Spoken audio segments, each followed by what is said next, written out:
الرحیم۔ آج 31ویں مجلس ہے۔ وقت شام 18 جمادی الثانی 545 ہجری۔ مدرسہ معمورہ شریف۔ دوران واز شیر جزدانی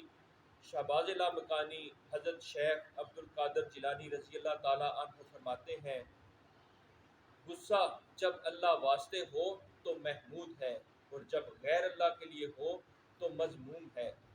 مومن اللہ کے لیے غضبناک ہوا کرتا ہے، نہ کہ اپنے نفس کے لیے۔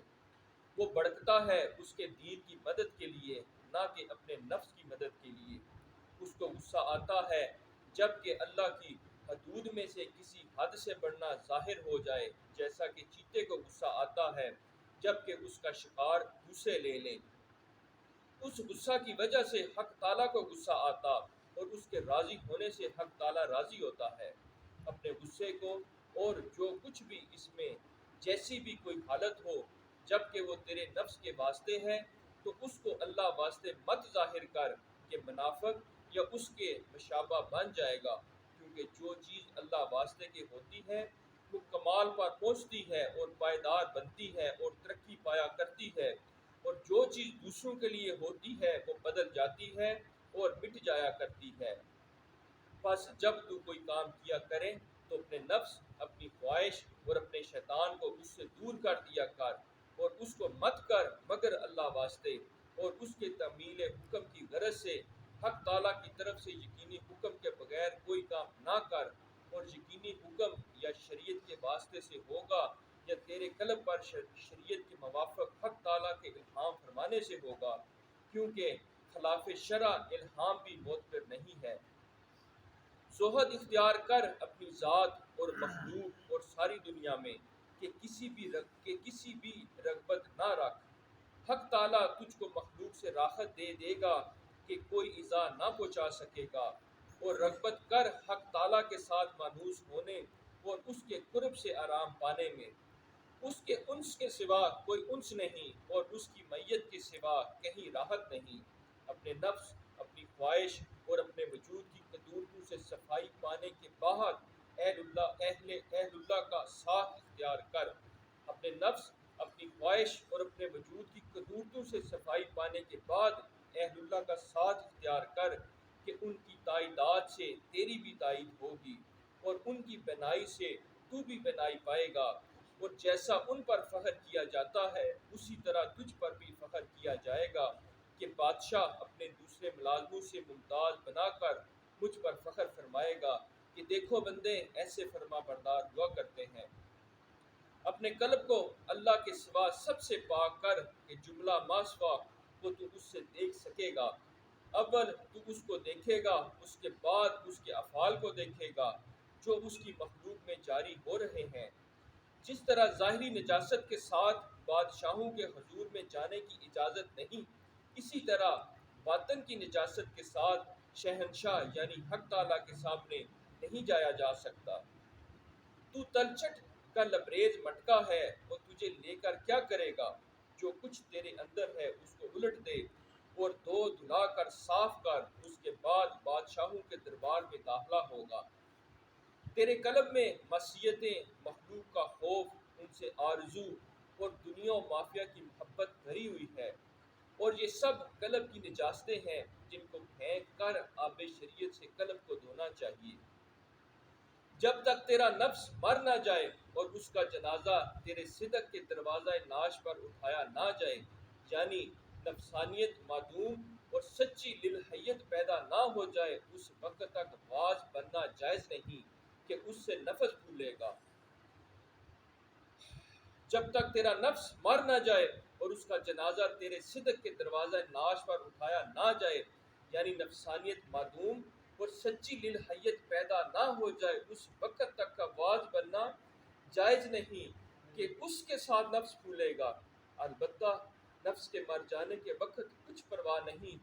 کہ تو مخلوق پر متوجہ ہو، لیکن جب تک تیرے نزدیک مخلوق کا کچھ وجود ہے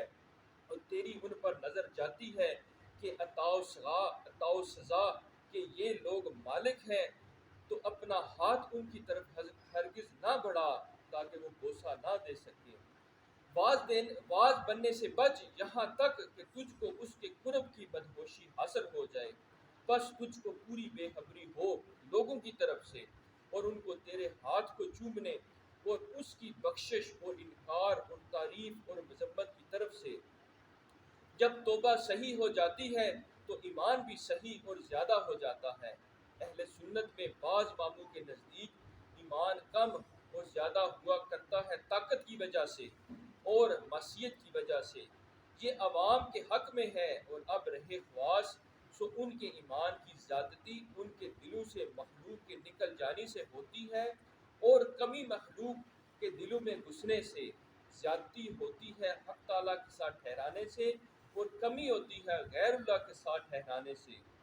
اور وہ اپنے پروردگار پر ہی توکل کرتے، اسی پر اعتماد رکھتے، اسی کے سہارے جیتے، اسی سے ڈرتے، اسی کی طرف رجوع کرتے، اسی کو یگانہ سمجھتے اور اسی پر بھروسہ رکھتے ہیں،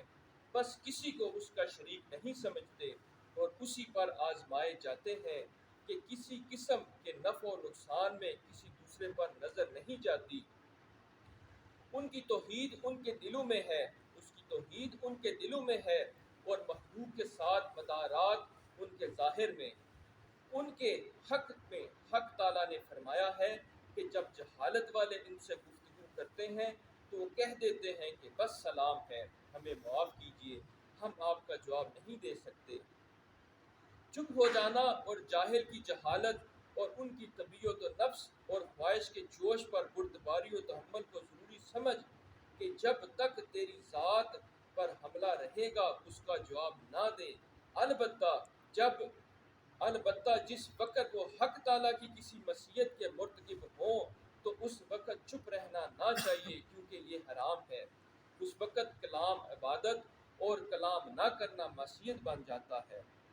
جب تو نیک کام کرے اور گناہوں کی ممانعت پر قادر ہو تو اس میں کوتاہی مت کر، کیونکہ وہ خیر کا دروازہ ہے جو تیرے سامنے کھول دیا گیا ہے، بس اس کے اندر داخل ہونے میں جلدی کر۔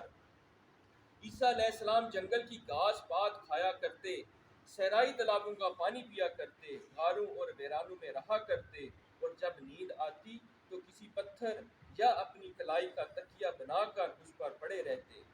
مومن ایسا ہی کیا کرتا ہے، اور اسی حالت میں اپنے پروردگار سے ملنے کا ہر وقت عزم رکھتا ہے، اور اگر دنیا میں کچھ لذت اور آرام اس کے مقصود کا ہوتا ہے تو وہ خود ہی اس کے پاس آ جاتا ہے، بس اس کا ظاہر اس سے متنفع ہوتا اور اس کو اپنے نفس کے لیے لے لیتا ہے، مگر قلب پہلے ہی زہد حالت پر اللہ تعالیٰ کے ساتھ رہتا، وہ نہیں بدلتا، کیونکہ زہد جب قلب میں جگہ پکڑتا تو دنیا کی آمد اور مقصود کا استعمال اس کو بدل نہیں سکتا۔ مومن اگر اول سے دنیا اور اہل دنیا اور اس کی شہوتوں اور لذتوں کو محبوب سمجھتا تو لہجہ بھی اس میں صبر نہ کر سکتا، رات اور دن ان میں مشغول رہتا، نہ عبادت کرتا، نہ ریاضت کرتا، نہ اللہ کا ذکر کر سکتا، نہ اس کی اطاعت کر سکتا۔ سو حق تعالیٰ نے اس کے نفس کے عیوب اس کے دکھا دیے، بس ان سے تائب ہو گیا، بس ان سے خائف ہو گیا، اور گزشتہ ایام میں اس سے جو کوتاہی ہو چکی اس پر پشیمان ہوا، اور حق تعالیٰ نے اس کو کتاب اور سنت اور مشائخ کے واسطے سے دنیا کے عیوب دکھا دیے، اور اس میں بے رغبتی اس کو حاصل ہو گئی، بس جس وقت بھی اس نے کسی ایک عیوب پر نظر ڈالی تو باقی کے سارے عیوب بھی دیکھ لیے۔ اس نے جان لیا کہ یہ دنیا سر تپا عیب اور فنا ہو جانے والی ہے، اور اس کی عمر تھوڑے ہی دنوں کی ہے، اور نہ اس دنیا سے دل لگا سب سے بھاگ، اور ایسا من قبض ہو گویا کہ وہ مردار لو تھی۔ بس جب تیرے لیے یہ کیفیت صحیح ہو جائے گی اور اللہ کی یاد کے وقت تیرا اطمینان پانا اور غیر اللہ کی یاد کے وقت تیرا گھبرانا بھی صحیح ہو جائے گا، اور اسی وقت تو اپنی خیر کی منزل تک پہنچے گا۔ آمین۔ اے میرے مالک، عطا فرما ہم کو دنیا میں بھی خوبی اور آخرت میں بھی خوبی، اور بچا ہم کو دوزخ کے عذاب سے۔